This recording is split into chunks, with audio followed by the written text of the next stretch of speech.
ಅಗವೇಂದ್ರ ಸ್ವಾಮಿಗಳವರು ಒಳ್ಳೆಯ ಮಾತುಗಾರನಾಗಿ ಮಾತು ನಿಂತು ಮೂಕನಾದಾಗ ಆ ರಾಯರ ದರ್ಶನ ಅವರ ಕೊಟ್ಟ ಪ್ರಸಾದದಿಂದ ಒಳ್ಳೆಯ ಮಾತುಗಾರರಾಗಿ ದೊಡ್ಡ ವ್ಯಕ್ತಿಗಳಾಗಿದ್ದಾರೆ. ಎಷ್ಟೋ ಜನ, ಎಷ್ಟೋ ನಿದರ್ಶನಗಳಿವೆ. ಅಪ್ಪಣ್ಣಾಚಾರ್ಯರು ಕೂಡ ಹೇಳಿದ್ದಾರೆ ಈ ಶ್ಲೋಕ. ಅದರ ಬಗ್ಗೆ ಒಂದು ಕಥೆ.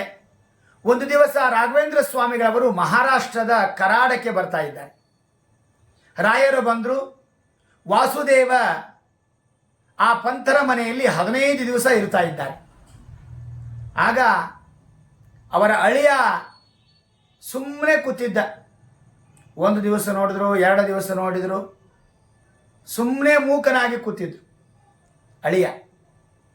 ಆಗ ಆ ವಾಸುದೇವ ಪಂಥರು ಕೇಳಿದರು, ನನ್ನ ಅಳಿಯನಿಗೆ ಮೊದಲು ಒಳ್ಳೆ ಸಂಗೀತಗಾರನಾಗಿದ್ದ, ಯಾರೋ ವಾಮಾಚಾರ ಮಾಡಿದ್ದಾರೆ, ಈಗ ಮೂಕನಾಗಿದ್ದಾನೆ, ಸಂಗೀತವನ್ನು ಅವನು ಹೇಳಲಿಕ್ಕೆ ಆಗ್ತಾ ಇಲ್ಲ ರಾಯರೇ, ಪರಮಾನುಗ್ರಹ ಮಾಡಿ ಅಂತ ರಾಯರಲ್ಲಿ ಪ್ರಾರ್ಥನೆ ಮಾಡಿಕೊಂಡ.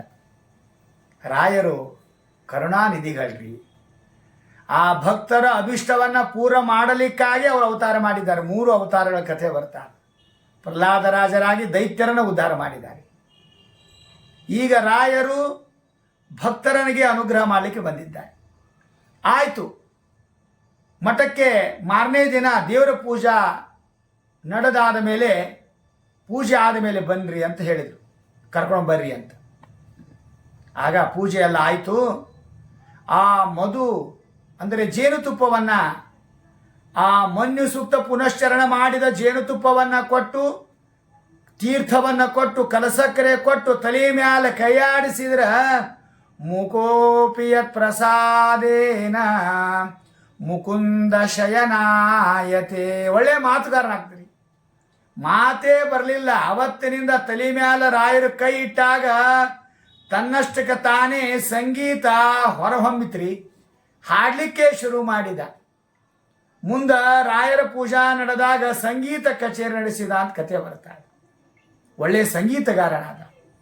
ಆದ್ದರಿಂದ ಇದೆಲ್ಲ ಸರಸ್ವತಿಯ ಮತ್ತು ಭಗವಂತನ ಉಪಾಸನೆ ಮಾಡಿದ್ದರಿಂದ ರಾಯರು ಇಷ್ಟು ಪವಾಡಗಳನ್ನು ಮಾಡ್ತಾ ಇದ್ದಾರೆ.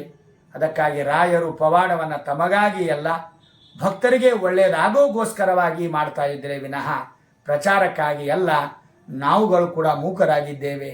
ಆ ದೇವರ ವಿಷಯಕವಾಗಿ ಒಳ್ಳೆಯ ಮಾತು ಬರಲಿ, ಆ ದೇವರ ವಿಷಯಕವಾಗಿ ಒಳ್ಳೆಯ ಸ್ತೋತ್ರ ಬರಲಿ ಅಂದಾಗ ನಮ್ಮ ಜನ್ಮ ಸಾರ್ಥಕ. ಇಷ್ಟೇ ಸಾಕು. ಶ್ರೀಕೃಷ್ಣ ಅರ್ಪಣಮಸ್ತು.